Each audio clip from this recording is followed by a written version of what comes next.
بسم اللہ الرحمن الرحیم، السلام علیکم ورحمۃ اللہ۔ شہباز شریف اب بھیک مانگتا پھر رہا ہے، کبھی یو اے ای سے اور کبھی محمد بن سلمان یعنی کہ سعودی عرب سے۔ شہباز شریف نے ابھی ایک کلپ شہباز شریف کا وائرل ہے جس کے اندر شہباز شریف نے بتایا کہ میں جب یو اے ای کے صدر محمد بن زائد سے ملاقات کر رہا تھا تو اس وقت مجھے بڑی شرم آ رہی تھی کہ میں کیا کروں، کس طرح سے مانگوں پیسے، لیکن پھر بھی میں نے مانگ لیے پیسے۔ لیکن جو سعودی عرب کی جانب سے ان کے منسٹر کی جانب سے بات کی گئی ہے وہ بڑی خطرناک ہے۔ دیکھیں، محمد بن سلمان نے، سعودی عرب نے تو صاف انکار کر دیا ہے شہباز شریف کو پیسے دینے سے اور پاکستان کو پیسے دینے سے۔ یہ اب آپ نے سمجھنا ہے کہ ابھی چند دن پہلے محمد بن سلمان کے ساتھ جنرل عاصم منیر نے ملاقات کی تھی، لیکن اس کے بعد ٹور کیا شہباز شریف نے، اور شہباز شریف کی حکومت کے ہوتے ہوئے دیکھیں، یہ آپ کو تب بھی بتایا تھا کہ جنرل عاصم منیر کے منہ پہ تو انہوں نے بتا دیا، اور اس کے منہ کے عزت رکھی کہ ہم آپ کو پیسے دے دیں گے، ہم پاکستان کو تھوڑا سا سپورٹ کر دیں گے اس سچویشن میں جو پاکستان کی اس ٹائم اکانومی ان لوگوں نے برباد کر دی۔ یہ محمد بن سلمان نے کہا کہ پاکستان کی اکانومی کو برباد کرنے والا کون ہے؟ جنرل عاصم منیر نے بتایا کہ شہباز شریف نے ملک کو برباد کیا، بیڑا غرق کیا۔ عمران خان تو ٹھیک لے کے چل رہا تھا، یہ محمد بن سلمان نے مینشن کیا۔ تو پھر پوچھا کہ کیوں پھر آپ نے اس کی حکومت جانے دی یا اس کی حکومت کو ہٹایا کیوں گیا پھر؟ تو یہ اس کا کوئی جواب نہیں تھا کسی کے پاس۔ تو اب یہ حالت ہوئی ہے کہ ملک اس ٹائم دیوالیہ بینکرپٹ ہو چکا ہے، پریکٹیکلی ملک اس ٹائم ڈیفالٹ ہے۔ ڈالر کی پرائس آپ دیکھیں، اور بینکوں کی ایل سیز نہیں کھل رہی، انہوں نے کھولنے سے انکار کر دیا ہے۔ کراچی پورٹ کے اوپر اتنا سامان پڑا ہوا ہے، وہ سارا کا سارا برباد ہو رہا ہے، وہاں سے اٹھانے کے لیے ایل سی نہیں کھل رہی، جس کی وجہ سے جو جتنا تاجر ہے امپورٹ ایکسپورٹ کرنے والا ہے وہ سارا کا سارا ان کا مال سامان تباہ ہو رہا ہے، اور ملک کی یہ حالت ہو گئی ہے۔ اس سٹیج پہ لانے والی یہ حکومت، اب ان کو منسٹر نے صاف انکار کر دیا کہ ہم نے آپ کو پیسے نہیں دینے، اور شرطیں رکھتی ہیں اتنی دیر تک ہم نے آپ کو پیسے نہیں دینے جتنی دیر تک آپ اپنی ایک تو حکومت ٹھیک نہیں کرتے، ملک کی معاملات کو ٹھیک نہیں کرتے، اور ملک کے اندر جو عدم استحکام ہے، جو انسٹیبلٹی ہے، اس کو ختم نہیں کرتے۔ ایک بات۔ دوسری بات یہ، انہوں نے کہا کہ آپ اپنے ملک کے اندر خود پیسہ جنریٹ کریں، خود کمائیں، خود کھائیں، اور ملک کے اندر ٹیکسز لگائیں، ریفارمز لائیں، سب کچھ کریں۔ یہ آپ ہر 2 مہینے بعد 6 مہینے بعد ہم سے پیسے مانگنے آ جاتے ہیں، اس طرح سے تو نہیں چلے گا۔ اسی وجہ سے انہوں نے یہ کنڈیشن رکھی ہے کہ پاکستان پہلے آئی ایم ایف کے ساتھ ڈیل کرے، تاکہ پاکستان آئی ایم ایف کے ساتھ ڈیل کرے گا، وہاں سے پھر جو آئی ایم ایف ان کو ڈنڈا دے گا، جو شرطیں دے گا وہ اس کو پورا کریں گے، پھر ہم تھوڑا سا پیسہ ہم بھی دے دیں گے۔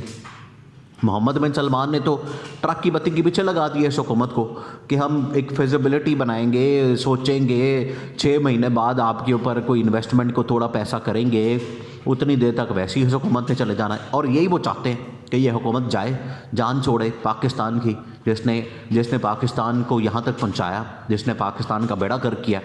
اب یہ جو منسٹر کا بیان ہے سعودی عرب کے، یہ بڑا کلیئر کیٹیگوریکلی ایک پیغام ہے پاکستان کے لیے بھی، اسٹیبلشمنٹ کے لیے بھی، اس حکومت کے لیے اور اداروں کے لیے، کہ اس نااہل، نکمی اور کرپٹ حکومت کو لا کے بٹھا کے انہوں نے کتنا بڑا نقصان کیا پاکستان کا، پاکستان کو اس اسٹیج پہ پہنچا دیا، پاکستان کو تباہ کر دیا، پاکستان کا بیڑا غرق کر دیا، اور اب یہ حالت ہو گئی ہے کہ کوئی بھی ملک آپ کو سپورٹ کرنے کو تیار نہیں۔ محمد بن سلمان جیسا، سعودی عرب جیسا ملک، یو اے ای جیسا ملک، وہ اب آپ کے اوپر ٹرسٹ کرنے کو یا آپ کو سپورٹ کرنے کو تیار نہیں۔ یہ پاکستان کی تاریخ میں پہلی مرتبہ یہ ان کی حکومت کی وجہ سے ہوا ہے، جو شہباز شریف بیٹھا ہوا ہے۔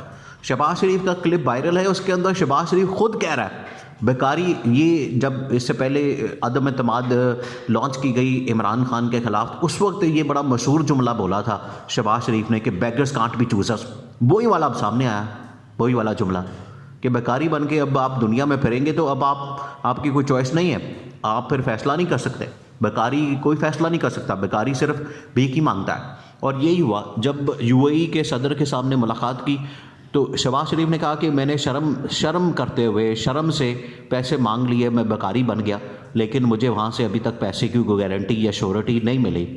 تو یہ پاکستان کے لیے اتنا بڑا نقصان، پاکستان کے لیے اتنا بڑا کرائسس جو اس ٹائم ہے، اور آپ اس کو سمجھیں کہ اگر سعودی عرب سے پیسہ نہیں آتا، اگر یو اے ای سے پیسہ نہیں آتا تو پھر کیا ہوگا؟ پاکستان کو الٹیمیٹلی آئی ایم ایف کے پاس جانا پڑے گا، اور IMF کے پاس جانے کے لیے اب ان کے پاس کوئی راستہ. دیکھیں عمران خان نے ان کو ایسا پھنسایا کہ یہ کوئی بھی کام کرتے ہیں تو پھنستے ہیں, اور اگر وہ کام نہیں کرتے تو بھی پھنستے ہیں. یہ ایسے پھنسے ہوئے, اسمبلیاں توڑتے ہیں تو بھی پھنس جاتے ہیں, اسمبلیاں نہیں توڑتے تب بھی پھنس جاتے ہیں. عمران خان کے استعفے قبول نہیں کر رہے تھے تو بھی پھنسے ہوئے تھے, اب کر لیے تو بھی پھنس گئے ہیں.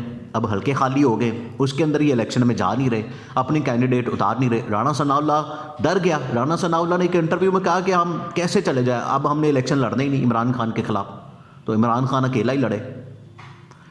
تو آپ نے حلقے استعفے کیوں قبول کیے, حلقے کیوں خالی کیے جب آپ نے اس طرح کا کام کرنا ہے؟ تو اسی طرح سے IMF کے پاس جاتے ہیں تو بھی نقصان ہے ان کا, یہ پھنستے ہیں پاکستان کو وہاں پھنسا کے آ جائیں گے. اگر نہیں جاتے تب پاکستان پھر بھی ڈیفالٹ کر جائے گا. جاتے ہیں تو پھر مہنگائی کا عذاب آ جانا ہے, پھر اس حکومت کی جو اس ٹائم بد دعائیں اور ذلیل ہو رہی ہے اس ٹائم ڈبل ہو جائے گا. عوام تو پہلے ہی ان سے تنگ ہے. عوام کو تو پتہ چل گیا ہے کہ یہ حکومت نااہل اور کرپٹ لوگوں کا ٹولہ, چوروں اور ڈاکوؤں کا ٹولہ آ کے بیٹھ گیا ہے جو اس ملک کو لوٹ رہا ہے, کھا رہا ہے اور چاٹ رہا ہے, اور یہی وہ کر رہے ہیں. اب کوئی بھی ملک آپ کے ساتھ ڈیل, دیکھیں اس پورے عرصے میں یہ جو 8-10 مہینے ہیں, کوئی ملک کے اندر آپ کا کوئی سربراہ آیا, چائنا سے کوئی ڈیلیگیشن آیا, چائنا کا کوئی آپ یا وہاں ملک کے اندر کوئی بندہ آیا, UAE سے, سعودی عرب سے, ترکی سے, یورپ سے یا کسی اور جگہ سے کوئی بندہ آیا؟ یہ اس حکومت کی کریڈیبلٹی ہے. یہ جب اس طرح سے ملک کے حالات چلیں گے, ملک کے اندر معاملات ایسے چلیں گے تو کون آئے گا آپ کے ملک کے اندر؟ جب ملک کے اندر کوئی آئے گا ہی نہیں آپ سے ملاقات کرنے, آپ کے ملک میں کیسے انویسٹمنٹ آئے گی؟ انویسٹمنٹ نہیں ہوگی تو بے روزگاری ہوگی. آپ کے ملک کے اندر کیسے خوشحالی آئے گی, کیسے ترقی ہوگی, انڈسٹریاں کیسے چلیں گی, امپورٹ ایکسپورٹ کیسے ہوگی؟ یہ اس ملک کا ان لوگوں نے اتنا نقصان کیا جو یہ کہتے تھے کہ ہم نے تو ملک کو بچایا, ہم نے تو ملک کو بچا لیا تباہی سے, الٹا انہوں نے تباہ کر دیا. ایک ٹگے کا ریلیف نہیں دے سکے یہ عوام کو, اور ملک کا بھی بڑا کر دیا, عوام کا بھی ستیہ ناش کر دیا. اب تمام ملکوں نے انکار کر دیا. سعودی عرب سب سے پہلے انکار کرنے والا ملک ہے جس نے کہا ہے کہ آپ اپنے ملک کے اندر پہلے ریفارمز ٹھیک کریں, ٹیکس لگائیں, ملک کو بہتر کریں, عدم استحکام کو ختم کریں, یہ جو آنیاں جانی آپ کی حکومتوں کی لگی ہوئی ہیں اس کو بند کریں تماشا, اور پھر ہم پیسہ دینے کا سوچیں گے. وہ بھی سوچیں گے, ابھی انہوں نے دینے نہیں ہیں. یہ انہوں نے حالت کر دی ہے. محمد بن سلمان کے اور اس کا جو منسٹر ہے, یہ محمد بن سلمان نے اصل میں پیغام دلوایا اپنے منسٹر کے ذریعے کہ ان کو یہ پیغام بھیج دو, ان کو یہ بتا دو کہ ہم سے پیسوں کی کسی قسم کی کوئی امید نہ رکھیں. اور یہ کیٹیگوریکلی پیغام اس حکومت کے لیے, اسٹیبلشمنٹ کے لیے. اس سے اندازہ ہوتا ہے کہ یہ ملک اب کہاں پر پہنچا ہوا ہے, ملک اس ٹائم کس سٹیج پہ پہنچا ہوا ہے.